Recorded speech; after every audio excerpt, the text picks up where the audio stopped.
Good morning, students. Let's continue the remaining part of the text, an encounter of a special kind. First of all, I have given some difficult words from the glossary here. You can find them in your textbook. Write them down with the Marathi meanings.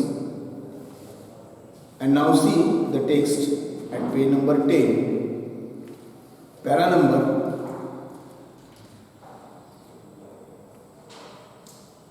5 on page number 10. Meanwhile, the baby sensed the presence of his mother and started to sob and cry a little louder. I retreated from the door of the coop to allow the mother access to her baby. Immediately, the mother descended on the floor of the coop and picked up the baby in her arms.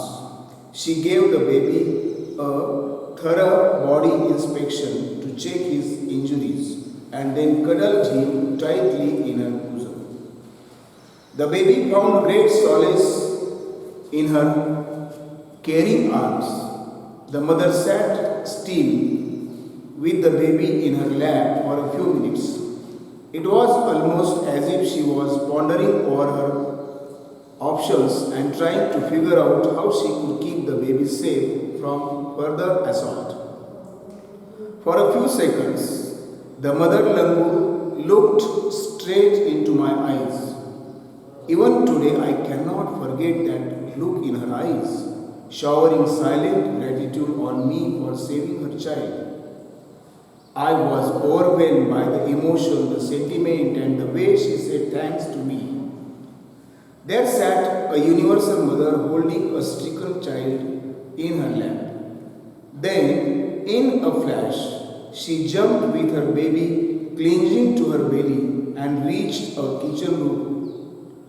She surveyed the area for the vicious male langur and then leaped away in the direction opposite to the place of the violent encounter.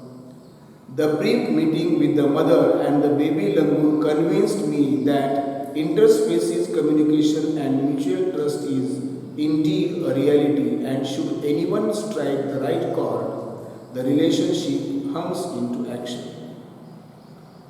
The mother langur showed me that food was not the only means of communication between man and animal, but that there were other means of establishing a bond through trust, compassion, and mutual understanding. 55 years have passed since that day. I am now 70 years old, but I still fondly remember that encounter of a special kind. Tapan Mukherjee is the writer of this lesson. Now see, from the beginning. Meanwhile, in the previous lesson we have seen that the writer took care of that child, provided first aid. Now, meanwhile, the baby sensed the presence of his mother and started to sob and cry a little louder. First of all, look at the word presence here. Presence is the noun and its adjective is present. Some people or more people say that, more students say that, sir माझी presenty टाकली का? तो presenty शब्दच नाही इंग्रजीमध्ये, त्याच्याऐवजी शब्द काय आहे? प्रेझेन्स. प्रेझेन्स हे नाव नसतं. माझी प्रेझेन्स टाकली का? प्रेझेन्स म्हणजे अटेंडन्स, उपस्थिती. तर प्रेझेंटी हा शब्द वापरायचा नाही. प्रेझेंट सर असं म्हणता, म्हणून तुम्ही काय म्हणता? सर माझी प्रेझेंटी टाकली का? प्रेझेंटी नाही. तर प्रेझेंटीच्या ऐवजी काय म्हणायचं? माझी प्रेझेन्स टाकली का? Meanwhile, the baby sensed the presence of his mother. Sense हा शब्द नाउन आणि वर्ब दोन्ही म्हणून वापरता येतो. ज्यावेळेस तो नाउन म्हणून येतो त्यावेळेस त्याचा अर्थ असतो संवेदना, जाणीव, आणि वर्ब म्हणून येईल त्यावेळेस त्याचा अर्थ असतो संवेदना होणे, जाणीव होणे. आपली जी पंचेंद्रिय आहेत त्या पंचेंद्रियांना जे जाणवतं त्याला सेन्स असं म्हणतात. Meanwhile, the baby sensed the presence of his mother and started to sob. Sob म्हणजे हुंदके देणे. दरम्यानच्या काळात त्या पिलाला आपल्या आईच्या उपस्थितीची जाणीव झाली. दिसलं नाही तरी सुद्धा जाणीव होते. And started to sob. त्यानं हुंदके द्यायला सुरुवात केलं. And cry a little loud. आणि थोडं मोठ्या आवाजात रडायला सुरुवात केली. जसं लहान मूल आपली आई दिसली की जर त्याला काही दुःख झालं असेल तर पहिल्यांदा हुंदके देत असतं, पण आई दिसली की लगेच मोकळत असतं. त्या पद्धतीने I retreated from the door of the coop to allow the mother access to her baby.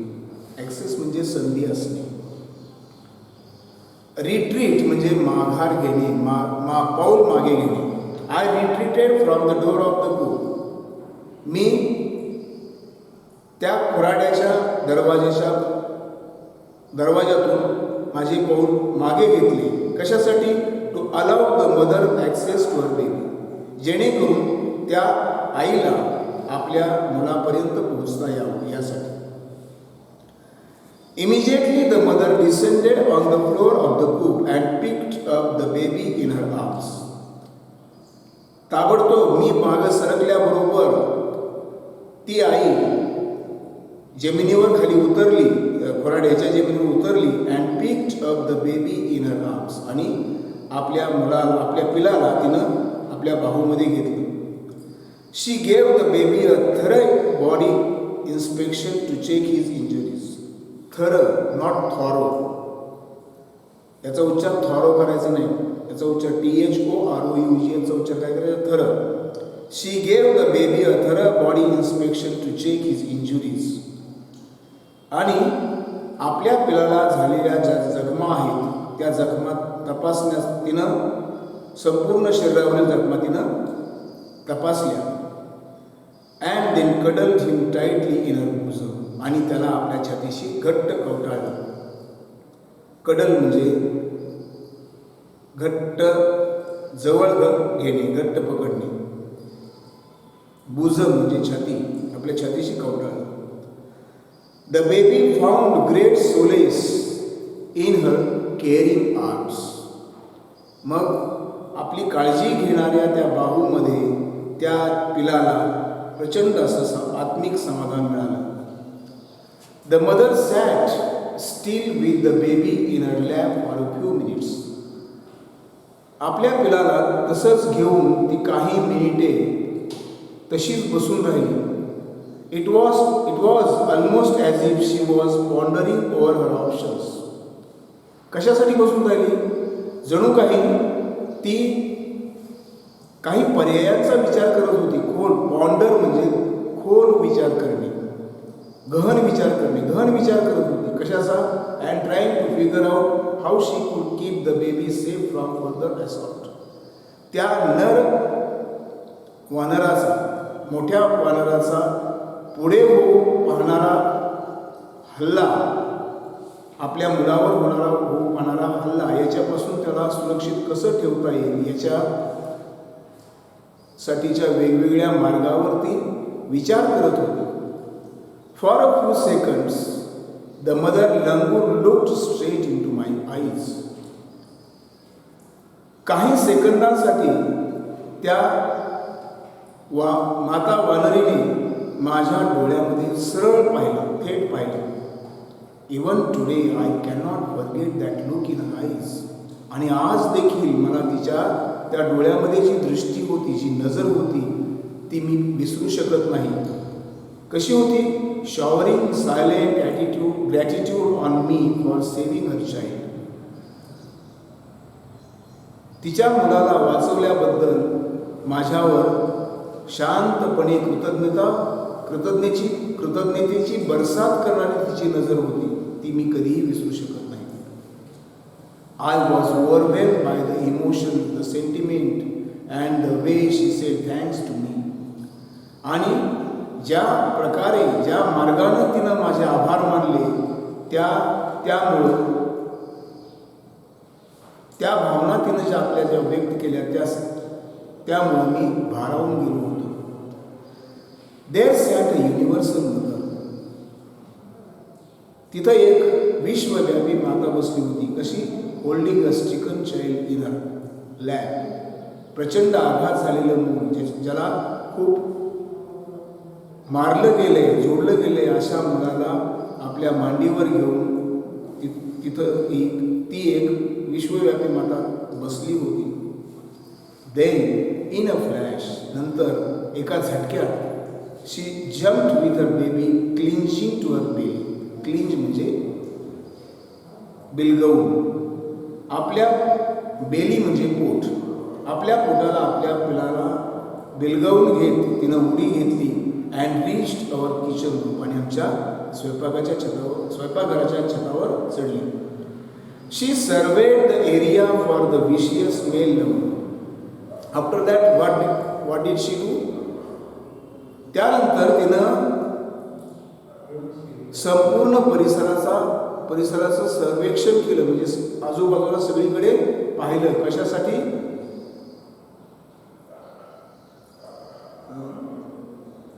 For the vicious male lover.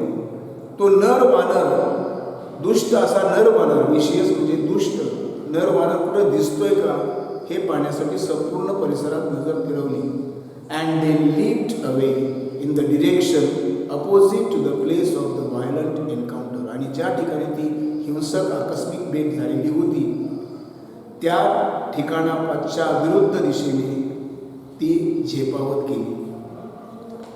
The brief meeting with the mother and the baby langur convinced me that interspecies communication and mutual trust is indeed a reality.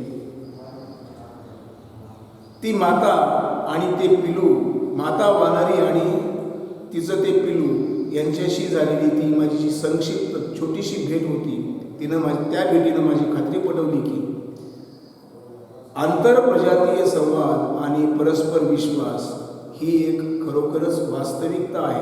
हे खरोखरच वास्तव आहे. And should anyone strike the right chord, and if one strike the right chord, should anyone strike the right chord means if someone strike the right chord, जर एखाद्यानं योग्य तार छेडली तर the relationship hums into action. नातं अधिक घट्ट होतं, सुरेल होतं.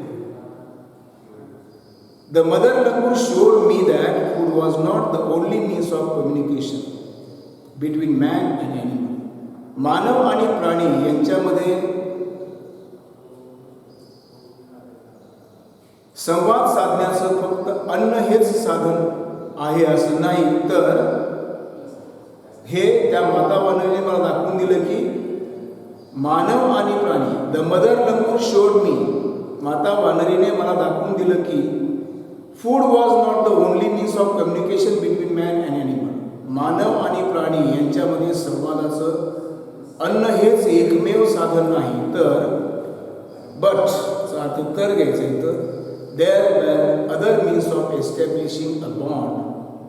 तर मानव आणि प्राणी यांच्यामध्ये एक बंध प्रस्थापित करण्यासाठी अनेक मार्ग आहेत. कशाच्या माध्यमातून? थ्रू ट्रस्ट, एकमेकावरचा दृढ विश्वास, कंपॅशन, एकमेकांबद्दलची सहानुभूती, दया, अँड म्युच्युअल अंडरस्टँडिंग आणि परस्पर सामंजस्य यांच्या माध्यमातून मानव आणि प्राणी या दोघांमध्ये एक बंध प्रस्थापित करण्याचे अनेक मार्ग सुद्धा आहेत. हे त्या माता वानरीने मला दाखवून दिलं. कसं? त्यांच्याकडे प्रेमळ दृष्टीने पाहू, कृतज्ञतापूर्ण दृष्टीने लेखकाकडे पाहिलं होतं. 55 years have passed since that day. त्या दिवसाला, तो दिवस उलटून गेल्याला आता 55 वर्ष झालेली आहे. I am now 70 years old. आता मी 70 वर्ष वयाचा आहे. But I still fondly remember that encounter of a special kind.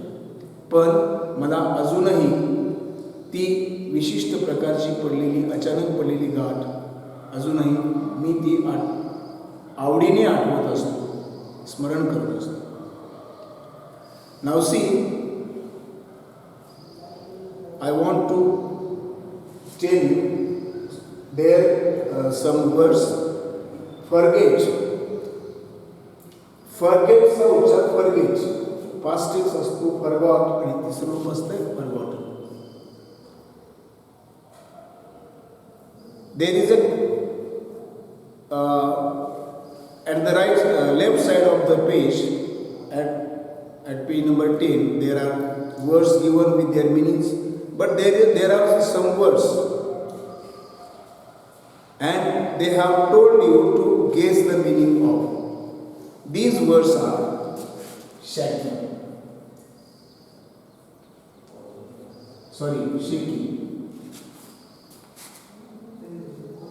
shaky, not shaky, shaky,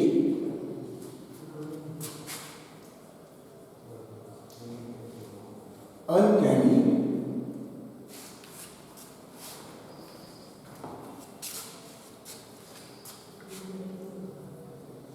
bosom,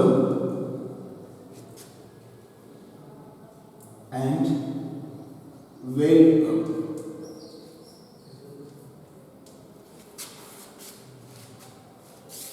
Now,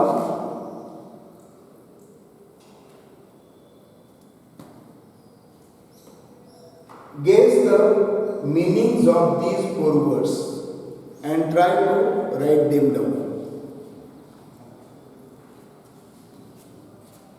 You must have guessed them. Shaky means vibrant. Thartharna, unstable.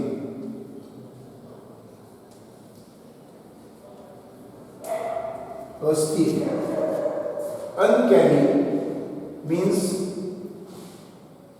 bizarre.